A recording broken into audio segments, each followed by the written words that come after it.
Video में मैंने 2 question पूछे हैं। सही जवाब देने वाले पहले 5 लोगों को अगले वीडियो में शाउट आउट मिलेगा। तो मूवी के स्टार्ट में हम देखते हैं कि धरती का टेम्परेचर धीमे धीमे बढ़ने लगा है। इस वजह से ह्यूमन का सर्वाइवल आने वाले समय पे इस प्लेनेट पे लगभग नामुमकिन होने वाला है। अब ह्यूमंस पूरी तरीके से खत्म ना हो, इस वजह से साइंटिस्ट की टीम मिल करके एक ऐसे प्लेनेट को ढूंढ रही है जहाँ पे वो ह्यूमंस को भेज करके अपना सर्वाइवल आगे बढ़ा सके। ऐसे में वो एक प्लेनेट को ढूंढ निकालते हैं जो कि काफी दूर है, पर वो पूरी तरीके से सिक्योर है ह्यूमंस के लिए। बस दिक्कत ये है कि वो प्लेनेट यहाँ से 90 साल की दूरी पे है। अगर वहाँ पे आप एक बच्चे को भेजेंगे तो उसकी 3rd जनरेशन यानी कि उसका ग्रैंड चाइल्ड उस प्लेनेट तक पहुँच पाएगा। अब ऐसे में वहाँ बैठे रिचर्ड ये फैसला लेते हैं कि वो 30 बच्चों को तैयार करेंगे। उनको बाहरी दुनिया के बारे में कुछ भी नहीं पता होगा और उन्हें अलग अलग स्किल्स में डेवलप किया जाएगा और उन बच्चों को भेजा जाएगा उस प्लेनेट की ओर, जहाँ पे उन बच्चों की 3rd जनरेशन उस प्लेनेट तक पहुँच पाएगी। अब ऐसे बच्चों को तैयार किया जाता है और हमें दिखाया जाता है कि कैसे एक छोटे से सेल से एक बेबी फॉर्म होता है। अब वो बच्चे धीमे धीमे बड़े होने लगते हैं और उनसे मिलने सिर्फ रिचर्ड जाया करता था और उनका उन बच्चों के बीच में बॉन्ड काफ़ी अच्छा होता है। समय आगे बढ़ता रहता है और वो बच्चे 4 साल के हो जाते हैं। जब उनको भेजने का समय आता है तो रिचर्ड उनमें से एक जैक से मिलने जाता है। जैक रिचर्ड से कहता है कि मुझे डर लग रहा है कि सब ठीक होगा या नहीं। अब रिचर्ड को ऐसा लगने लगता है कि अगर ये बच्चे वहाँ जाकर के ना पहुँच पाए तो जिम्मेदारी उसके ऊपर आएगी। वो जाकर के अपनी टीम से कहता है कि मैं इन बच्चों के साथ जाना चाहता हूँ। उसकी टीम उससे कहती है कि आप ऐसा नहीं कर सकते, क्योंकि आपको ही पता है कि अगर आप एक बार गए तो आप कभी वापस नहीं आ पाएंगे। रिचर्ड उनसे ये कहते हुए जाता है कि मेरी वैसे भी कोई खास फैमिली है नहीं, इस वजह से मैं जाना ज़रूरी समझता हूँ। और वो उन बच्चों के साथ निकल जाता है। स्पेस पहुँचने के बाद उनको दूसरी शिप में शिफ्ट किया जाता है और आगे भेज दिया जाता है। धीमे धीमे 10 साल बीत जाते हैं और वो बच्चे अब टीनेज हो चुके हैं। रिचर्ड उन बच्चों को गाइड किया करता है और उन बच्चों को रोज एक नीले कलर की ड्रिंक मिलती है। अब इनमें से हर बच्चा किसी न किसी चीज में एक्सपर्ट होता है। कोई मैकेनिक्स में एक्सपर्ट तो कोई डॉक्टर होता है और कहीं कोई पौधे लगाने में एक्सपर्ट होता है। इन सब बच्चों को इस तरीके से ट्रेन किया गया होता है कि अगर वो उस प्लेनेट पर पहुंचे तो वहां सर्वाइव करने में इन्हें बिल्कुल भी दिक्कत ना हो। ऐसे में उनमें से एक क्रिस्टोफर जो कि साइंटिस्ट होता है, वो उस नीले ड्रिंक को लेकर के अपनी लैब में जाता है जहाँ पे वो उसके ऊपर टेस्ट कर रहा होता है। उसे पता चलता है कि उसके अंदर एक ऐसा केमिकल है जिसकी वजह से उन लोगों को कोई चीज़ फील नहीं होती है और टीनेज होने के बावजूद भी वो लोग किसी के लिए फील नहीं कर पा रहे हैं और रोबोट की तरीके जिंदगी जी रहे हैं। वो ये बात अपने दोस्त जैक को बताता है और जैक और क्रिस्टोफर ये फैसला लेते हैं कि अब से वो उस ड्रिंक को पिएंगे नहीं और उसको फेंक दिया करेंगे। वहीं दूसरी ओर उनकी टीम की एक लड़की सेला जो कि डॉक्टर होती है, वो आए दिन रिचर्ड के साथ समय बिताया करती थी, क्योंकि रिचर्ड अपने बाद सेला को ही टीम का लीडर देखता था। वो उसको समझाता है कि कैसे यहाँ पे राशन चलता है और कैसे पेड़ पौधों को हम उगाते हैं और कैसे हमारे वेस्ट की हेल्प से हम पेड़ों को दोबारा रीग्रो कर पा रहे हैं। क्रिस्टोफर को एक तहखाना मिलता है जिसके बारे में वो रिचर्ड से पूछता है। रिचर्ड से वो कहता है कि ये कैसा तहखाना है। रिचर्ड उसको ये बात टालते हुए कहता है कि उसके बारे में मैं नहीं जानता, उसके बारे में हमारी 3rd जनरेशन जानेगी और मैं तो तब तक मर जाऊंगा तो तुम्हारी 3rd जनरेशन ही उस तहखाने तक पहुंच पाएगी। वो ये बात करके वहां से चला जाता है। इसके बाद वो एक मैसेज रिकॉर्ड करता है जिसमें कि वो ये बोलता है कि मैं बच्चों से जब झूठ बोलता हूँ तो वो मेरा झूठ पकड़ ले रहा है और यहाँ पे ज्यादा दिन तक मैं झूठ बोल के नहीं रह पाऊंगा, मुझे उन्हें सब कुछ सच बताना ही पड़ेगा। और जब वो उस मैसेज को सेंड करता है तो हमें दिखाया जाता है कि ये मैसेज 2 महीने से 3 महीने बाद ही धरती तक पहुंच पाएगा। ड्रिंक को कम से कम 2 से 3 दिन तक ना पीने के बाद जैक और क्रिस्टोफर के अंदर अब काफी सारे इमोशंस आने लगते हैं। जैक जाकर के सेला को पकड़ लेता है और उसको गलत तरीके से टच करने की कोशिश करता है क्योंकि उसके अंदर इमोशंस आ गए होते हैं। वहीं सेला उसको रोक रही होती है। तभी वहां पे आ जाता है रिचर्ड और वो क्रिस्टोफर और जैक को मना करते हुए कहता है कि तुम्हें किसी को टच नहीं करना है, तुम्हें अपने काम को इज्जत से करना है और वो वहां से जैक को हटा देता है। अब आता है आपका पहला सवाल, जैक और क्रिस्टोफर को कौन सी लड़की पसंद थी? नाम आप नीचे कमेंट में दे सकते हैं। क्रिस्टोफर और जैक जाते हैं अपने दोस्त एडवर्ड के पास जिसको बाहरी दुनिया के बारे में जानने का बहुत ज्यादा शौक होता है। वो उन लोगों से कहता है हो सकता है जैसे हम लोग जिंदा हैं बाहरी दुनिया में कोई एलियन भी जिंदा हो, हमारी शिप आए दिन आवाज किया करती है, क्या पता इनमें से कोई एलियन आकर के शिप को चेक किया करता हो। जैक हंसते हुए कहता है तुम कुछ ज्यादा ही सोच रहे हो, इतना सोचने की तुम्हें जरूरत नहीं है और वो क्रिस्टोफर को लेके वहां से निकल जाता है। वो लोग पहुंचते हैं रिचर्ड के कैबिन में जहां रिचर्ड सेला से बात कर रहा होता है और वो उससे कहता है कि ये पिल्स हैं जिनकी मदद से हम पेड़ों को उगाते हैं और हम लोगों का राशन बनाते हैं। मैं जब मर जाऊं तो तुम्हें इन सब का ख्याल रखना होगा। इस बीच वो उसके कंधे पे हाथ रख देता है और जैक बाहर से ये सब देख लेता है। उसको काफी बुरा लगता है कि जब मैंने सेला के कंधे पे हाथ रखा तो रिचर्ड ने मुझे डांट के भगा दिया और वो खुद सेला के कंधे पे हाथ रखे हुए है।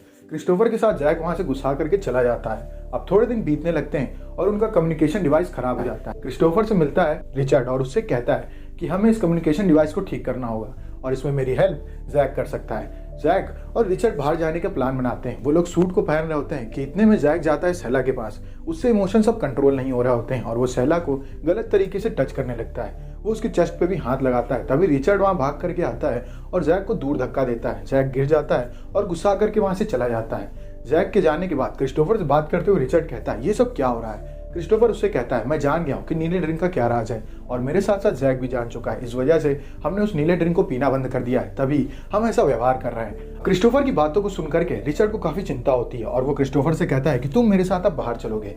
क्रिस्टोफर और रिचर्ड बाहर जाकर के मशीन को रिपेयर करने लगते हैं। वहीं दूसरी ओर जैक जाता है अपने दोस्त काय के पास, जो कि बाहर कैमरा से सब कुछ देख रहा होता है। काय उनसे कहता है कि यहाँ पे पक्का कोई एलियन होगा। जैक उससे कहता है, एलियन जैसी कोई चीज नहीं होती है। तभी बाहर रिपेयरिंग के दौरान एकदम से कोई चीज अटैक कर देती है रिचर्ड के ऊपर और रिचर्ड काफी घायल हो जाता है। रिचर्ड को लेकर के क्रिस्टोफर अंदर आता है। जब वो उसका सूट हटाता है तो वो देखता है कि काफी हद तक जल चुका है रिचर्ड और रिचर्ड की तबीयत बहुत खराब हो गई है। वो लोग रिचर्ड को ठीक करने की काफी कोशिश करते हैं, लेकिन रिचर्ड वहीं पे दम तोड़ देता है। अब सब लोग काफी घबरा जाते हैं कि रिचर्ड उनका लीडर था और अगर अब वो उनके बीच में नहीं रहेगा तो कैसे सब कुछ आगे ठीक होगा। तभी वहां खड़ा क्रिस्टोफर कहता है, वैसे भी थोड़े दिन में रिचर्ड जाने वाले थे क्योंकि उनकी उम्र अब बहुत ज्यादा हो चुकी थी। वो समय से थोड़ा पहले जा चुके हैं। हमें इन सब के लिए तैयार होना चाहिए था। अब हमें से किसी एक को ही लीडर बनना होगा।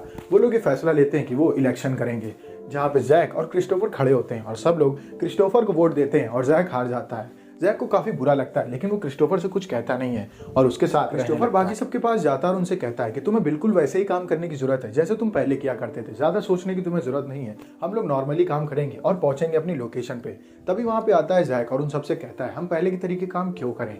हम जो ड्रिंक पीते हैं उसमें एक ऐसा केमिकल है जो हमारी फीलिंग्स को रोकता है। और ये सच उसके बताने के बाद बाकी सब उस ड्रिंक को पीना बंद कर देते हैं और 2-3 दिन बाद उन सबके बिहेवियर में चेंज दिखना शुरू हो जाता है, जहाँ पे उनमें से काफी कम लोग पहले की तरीके काम किया करते थे, लेकिन बाकी सब अपने बिहेवियर में चेंज की वजह से गुंडों के तरीके रहने लगते हैं और वो किसी की मानते नहीं है और अपनी मनमानी करने में ही खुश रहते हैं। क्रिस्टोफर देख लेता है कि यहाँ तो सब कुछ बिगड़ चुका है। अब उसके छोटे से ग्रुप में ही वो लोग हैं जो कि सही से काम कर रहे हैं। बाकी सब पूरे के पूरे काम को करने में मना कर चुके हैं। इस वजह से उनके मिशन में उन्हें दिक्कत होनी शुरू हो चुकी है।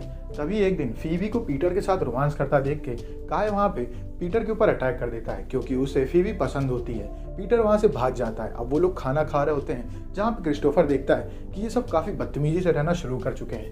तभी पीटर अटैक कर देता है काय के ऊपर और वो उसको घायल कर देता है। वो उसको ऑलमोस्ट मारने वाला होता है। इतने में क्रिस्टोफर उसे रोक देता है और वहां से पीटर चला जाता है। हमें देखने को मिलता है कि जैक सबसे ये कह देता है कि यहाँ पे अंदर एक एलियन आ चुका है जिसने रिचर्ड को मारा था। हमें उस एलियन को ढूंढना होगा।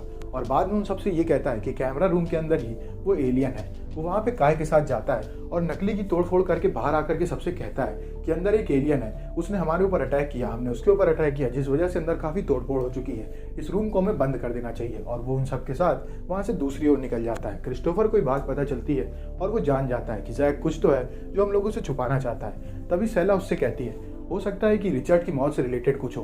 वो रिकॉर्ड्स को तोड़ना चाहता है ताकि हम सच ना जान पाए। अब क्रिस्टोफर उस रूम में जाता है और चारों तरफ रिकॉर्ड्स को चेक करता है। वहाँ पे उसे वो फुटेज मिलती है जिसमें वो और रिचर्ड बाहर थे। वो उस फुटेज को चेक करता है। उसमें पता चलता है उसे कि जब वो और रिचर्ड बाहर मशीन को ठीक कर रहे थे तब कैमरा रूम के अंदर काय और जैक थे और जैक ने ही मारा है रिचर्ड को। वो अंदर जाता है और सबको फुटेज दिखा देता है और सबसे कहता है कि ये सब क्या हो रहा है, जिसको तुम अपना मसीहा मान रहे हो उसने ही हमारे गुरु रिचर्ड को मारा है। अब सब लोग जैक की तरफ देखने लगते हैं। जैक उन सबसे कहता है, यहाँ अंदर एक एलियन आ चुका है, तुम्हें ये बात पता ही है। और दूसरी बात, रिचर्ड के ऊपर भी उस एलियन का वश था। इस वजह से रिचर्ड हम लोगों के ऊपर लीडर की तरीके राज करना चाहते थे और क्रिस्टोफर भी यही करना चाहता है। और मुझे ऐसा लगता है कि हम में से बीच में किसी के अंदर वो एलियन है। और वो उंगली कर देता है पीटर के ऊपर। अब सब लोग पीटर को इतनी बुरी तरीके से मारते हैं कि पीटर की वहीं पे जान निकल जाती है। ये देखने के बाद क्रिस्टोफर काफी घबरा जाता है। वो अपनी टीम के साथ रूम में बैठा रहता है, जहाँ पे उन्हें अब हथियारों की सख्त जरूरत होती है। तभी सेला उससे कहती है, तुम्हें ये पता होना चाहिए कि इस शिप में एक हथियार भी है और हमें इस बारे में रिचर्ड ने बताया था। लेकिन रिचर्ड ने अपनी वीडियो में ये भी कहा हुआ है कि उस जगह के बारे में सिर्फ क्रिस्टोफर जानता है। अब क्रिस्टोफर अपने दिमाग पे जोर देता है और उसे याद आता है कि उससे रिचर्ड ने कहा था कि पीछे एक तहखाना है जिसके बारे में सिर्फ 3rd जनरेशन को पता होना चाहिए। वो उस तहखाने के पास जाता है। वो काफी खोलने की कोशिश करता है, लेकिन वहां पे उसे सिर्फ एक पिस्टल मिलती है और तहखाना ना खुलने की वजह से वो वहां से वापस चला आता है। लेकिन काय वहीं पे गया होता है और उसने सब कुछ देख लिया होता है। वो जाता है अपने दोस्त जैक के पास और जैक अपने लोगों के साथ पहुंचता है उस जगह पे और तहखाने को तोड़ देता है। जब वो उस जगह को तोड़ देता है तो वो देखता है कि वहां पे खूब सारी गन है। उसको पता चल जाता है कि क्रिस्टोफर इस गन की मदद से मुझे जान से मारने वाला था। वो क्रिस्टोफर और उसके दोस्तों के ऊपर अटैक कर देता है, जहाँ पे फीबी आकर के कहती है हमें ये सब बंद कर देना चाहिए। तभी खाए फीबी को गोली मार देता है और वहीं फीबी की मौत हो जाती है। अब क्रिस्टोफर काफी घबरा जाता है और वो सेला के साथ वहां से भागता है। उसके पीछे जैक और खाए पड़ जाते हैं। अब मजबूरन क्रिस्टोफर और सेला को काय को जान से मारना पड़ता है। काय की मौत हो जाती है और ये देख करके वहाँ खड़े बाकी सब उसको छोड़ करके वहाँ से भाग जाते हैं। लेकिन जैक को अब हर हाल में क्रिस्टोफर और सेला को मारना है। वो लोग पीछे की तरफ जाते हैं और एक सूट को पहन लेते हैं और जैसे वहां पे आ जाता है जैक, वो गोली चला देता है और पीछे का गेट टूट जाता है। तो अब आता है आपका दूसरा सवाल, जैक के उस दोस्त का क्या नाम था जिसको क्रिस्टोफर और सेला ने मिल करके मार दिया था? जवाब आप नीचे कमेंट में दे सकते हैं। गेट के टूटने की वजह से आउटर स्पेस की एयर में जैक बाहर जाने लगता है और वो जाने से पहले क्रिस्टोफर के ऊपर अटैक कर देता है और क्रिस्टोफर बाहर गिर जाता है जाकर के। अब जैक अपनी ताकत लगा के अंदर आ ही रहा होता है कि तभी सेला के उसके ऊपर अटैक करने की वजह से वो बाहर चला जाता है और इस आउटर स्पेस में जमने की वजह से उसकी मौत हो जाती है। वहीं दूसरी ओर क्रिस्टोफर कैसे तैसे अपने सूट पे लगी जेट की मदद से अंदर आ जाता है।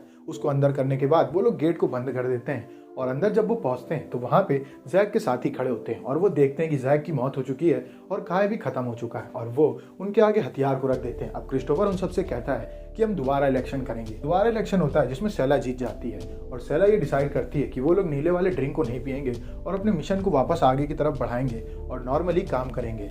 अब समय धीमे धीमे आगे बढ़ता है और उनके बच्चे होते हैं और उनके बच्चों के भी बच्चे होते हैं और हमें दिखाया जाता है कि सेला और क्रिस्टोफर अब काफी बूढ़े हो चुके हैं और वो लोग अब उस प्लेनेट तक पहुंच चुके हैं और मूवी यहीं पे खत्म हो जाती है। अगर आपको वीडियो अच्छी लगी तो वीडियो को लाइक करें, चैनल को सब्सक्राइब करें। मिलते हैं आपसे नेक्स्ट वीडियो में, तब तक के लिए stay safe, stay healthy, bye bye.